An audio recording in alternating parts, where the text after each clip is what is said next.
Janelle Brown sat stock still in her cramped Arizona apartment, the sweltering heat bearing down on her. Hers was a black alcove next to the opulent Flagstaff mansion of Robin's. At her creaky kitchen table, Janelle stared at the papers in front of her. Bank statements that backed up the unspoken assumptions she'd harbored for too long. One sentence jumped out like a red flag. Land taxes, $138,000, withheld by Cody Brown. She had already phoned the county office and double-checked. The taxes hadn't been paid. The property was exposed, and the funds were lost. Shaking and with her chest so tight, she initiated the family text group and typed, "Cody, we need to talk. I know what you did." Then she sent it. Across town, in Robin's clean living room, Cody sprawled on the couch, a half-full cup of coffee hardening cold in front of him.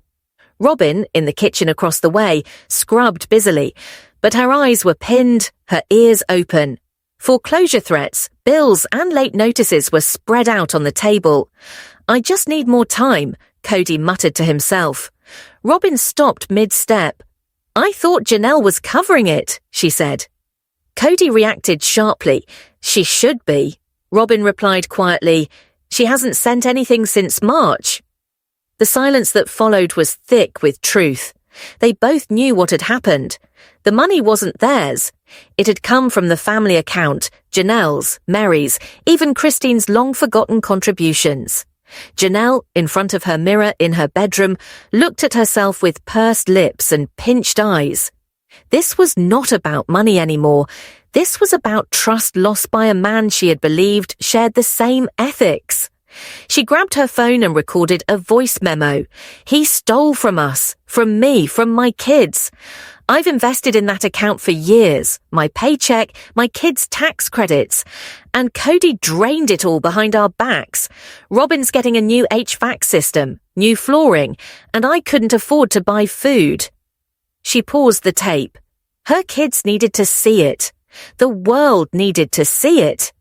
Meri, too, was discovering the truth. With a glass of wine in front of her and her laptop on her lap, she scrolled through the postings Janelle had made. Every line stunned her. During 18 months, more than $200,000 had been drawn from the joint family account into Robin's sole business. "He took advantage," she gasped. Everything made sense now. The emotional abandonment, the calls not returned, the broken promises. It wasn't emotional abandonment. It was financial adultery. She read on. Within 2 weeks of one of their last counseling sessions, funds for her B&B renovation were redirected. And Robin, she had new chandeliers. "I hate her," Meri gasped. "I really do." And then the confrontation. Robin dawdled in, responding to Janelle's phone call. "What is it, Janelle?" Janelle cut in sharply. "You tell me. Where's the money?" Robin stuttered. "I thought it was Cody's, maybe from his father's will." Janelle's voice cut through hers. "Don't lie to me. You knew it was family money. From me, from Meri." Robin's mascara streamed down her face. "I didn't mean to. Cody told me. Save it," Janelle snapped. "You managed to get a new dining room and I was fighting to pay for Savannah's textbooks." Robin said nothing, and that silence was deafening. In Utah, Christine saw it all unfold on her porch, cup of tea cradled in one hand. When Janelle texted her the screenshots, Christine laughed roughly. "Of course," she said. "He did the same thing to me. She took out her phone and began recording. "When I walked away, I believed that I was taking heartbreak with me. But what I really took with me was something different. Emotional, financial, spiritual theft. Cody devoted himself to one woman, and I'm finished. This is my reality." And then there was the day that rocked it all. Janelle did an Instagram live. She was the first among all the wives to openly speak up. No scripts, no filters, just reality. The backlash was swift. A Common Family's Tale was now a narrative of betrayal, favoritism, and silence. The ground shifted beneath. And it was no longer a breakup. It was a reckoning. In minutes, nearly 75,000 people watched Janelle Brown's live stream. There she was, no makeup, no filters, only raw truth. Her voice shook not at all. It burned. "This is concerning truth," she began. "Cody Brown took money from his own relatives, from me, from Meri, from our children, from all of us. That money was spent to fund Robin's lifestyle, while the rest of us tried to get by. And now he wants silence? No. No more." In her hands were the printed bank statements, black and white proof that couldn't be dismissed. "These numbers don't lie," she said. "He stole from the people who built this family." Moments after she ended the stream, Cody's name lit up her phone screen. She didn't answer. Then came his voicemail, full of anger and desperation. "Janelle, you've destroyed everything. The family, the show. It's over." But in the world outside, the destruction began years ago, with Cody himself.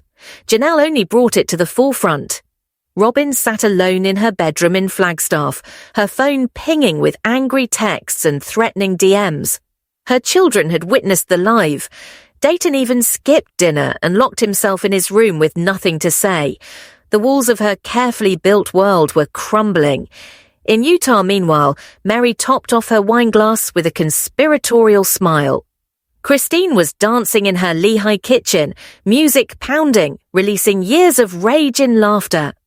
Back at TLC headquarters, producers were already in an emergency meeting, screens aglow, electricity crackling.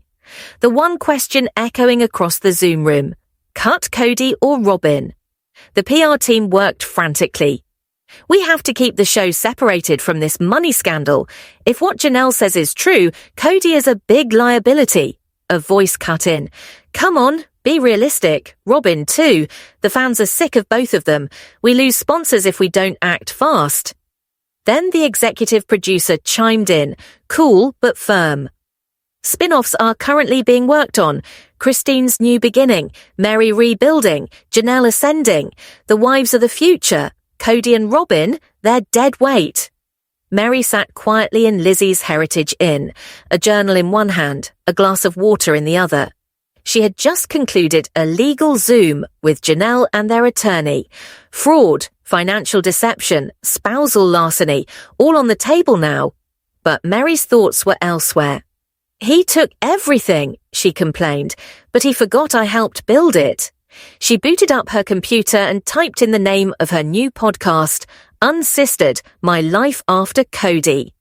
For the first time in weeks, she couldn't help but smile slightly. Robin, however, disappeared.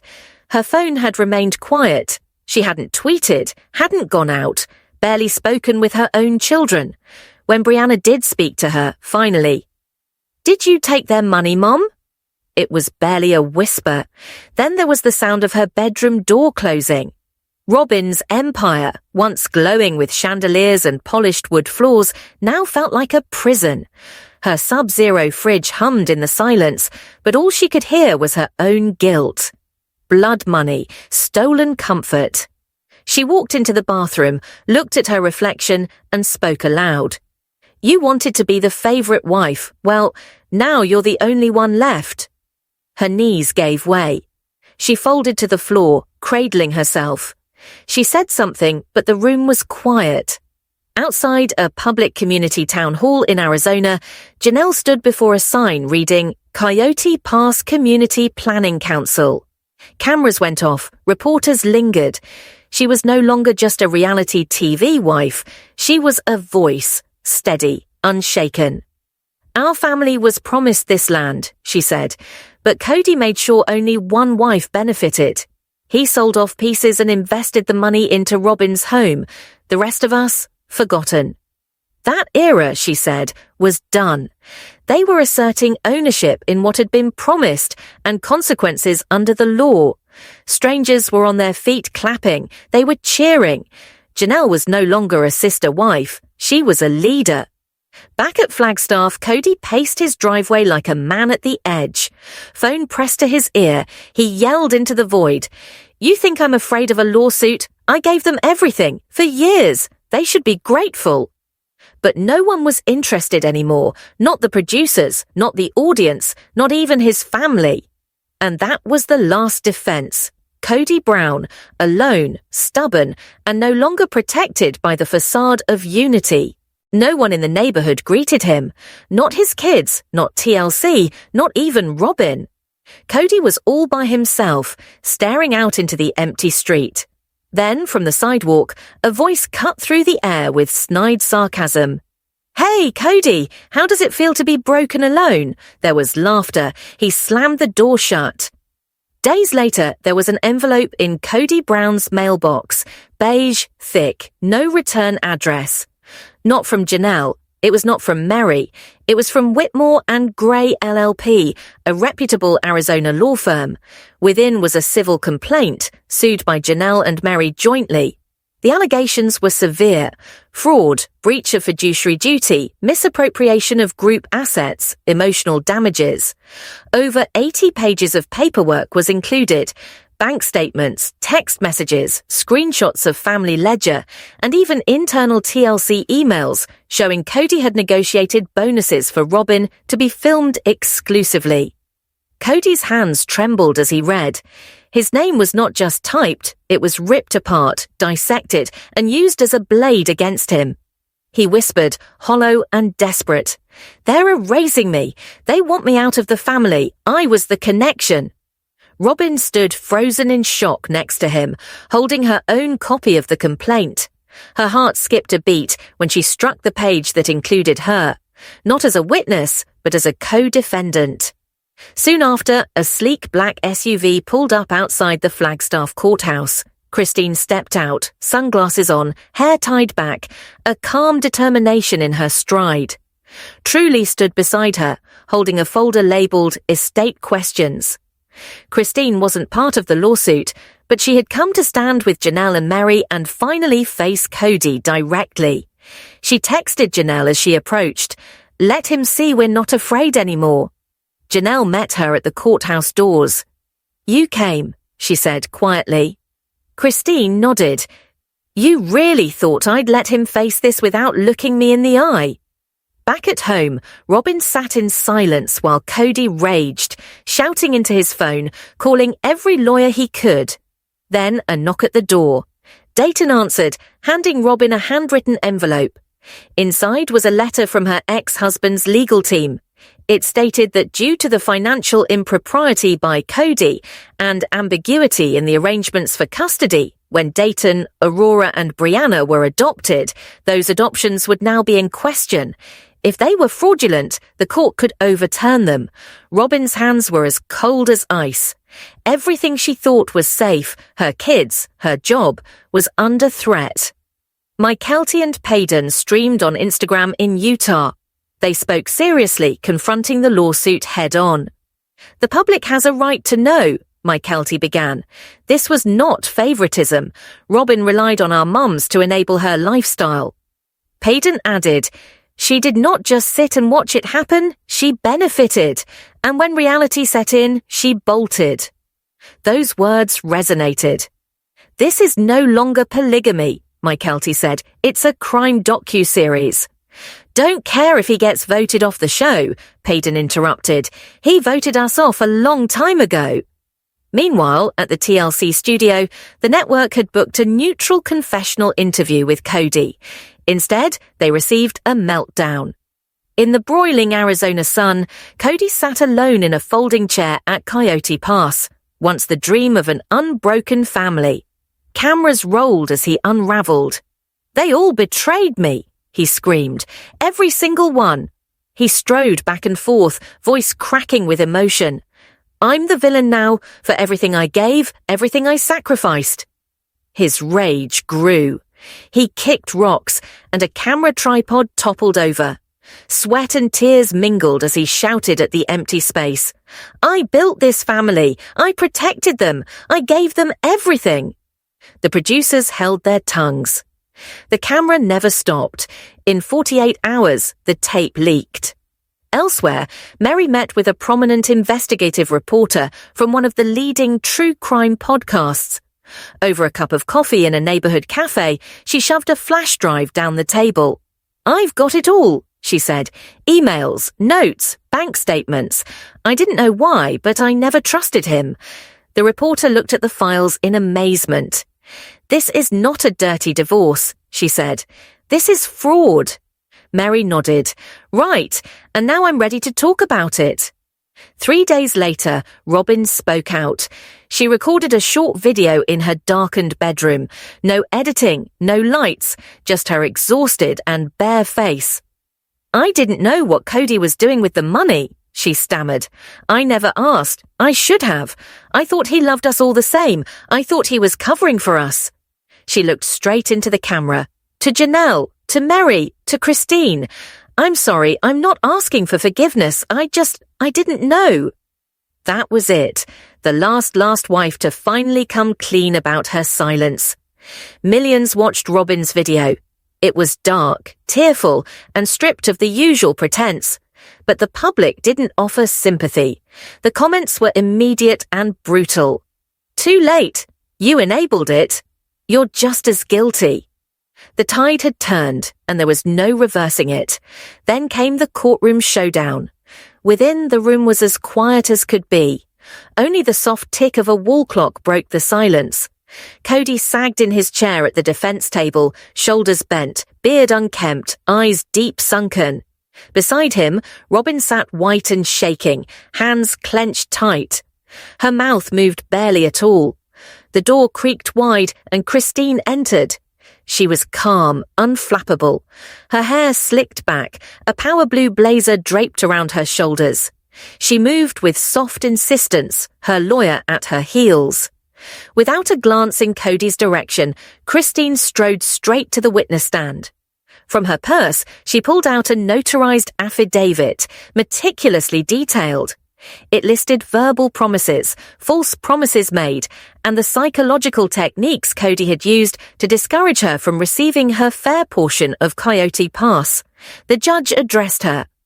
"Miss Christine Brown, before you make a statement, is there anything you'd like to say?" Christine stood tall. Her tone was firm. "Yes, Your Honor, but not me. This is for my daughters, who witnessed their mothers give their all, fight for respect, and break under the pressure of a man who never once treated them as an equal. I felt selfish for doubting. I was deceived, lied to, and financially manipulated." Cody let out a bitter, sarcastic laugh. Christine's eyes met his, icy and unflinching. "You took our future. Now you'll live with the consequences." At home, Robin opened her laptop to find an email from TLC Legal. The subject line was blunt: "Urgent contract review required." Her eyes scanned the message. As of today, due to budget information, ubiquitous lawsuits, and daunting public pressure, Robin Brown was being excluded from all upcoming Sister Wives media, TV shows, digital content, and social activities. She gasped, air trapped in her throat. The message continued. There was a new docuseries already underway, one on empowerment, justice, and healing. Christine, Meri, and Janelle had signed on. Robin and Cody were excluded entirely. "Please answer in legal representation," the email concluded. Robin dropped her pill bottle on the ground. Her hands trembled. TLC had officially deleted her. Meanwhile, Janelle made the most audacious move to date. With documents of her own contributions and emotional damages, her attorney filed a motion to restrict Cody's jurisdiction over the property. A judge signed off. There was a restraining order banning Cody from selling, altering, or leasing any part of Coyote Pass. The next day, Janelle had a tour of the property with a surveyor and news team following. "This house was meant to belong to all of us," she said to me. "Now it will belong to the ones who actually bought it." She pocketed the court order. Janelle Brown, lawful custodian of lots 3, 4, and 5. For the first time in months, she smiled. Then the shock. Aurora Brown, Robin's own daughter, made a sworn affidavit with the court. The judge read her words into the record.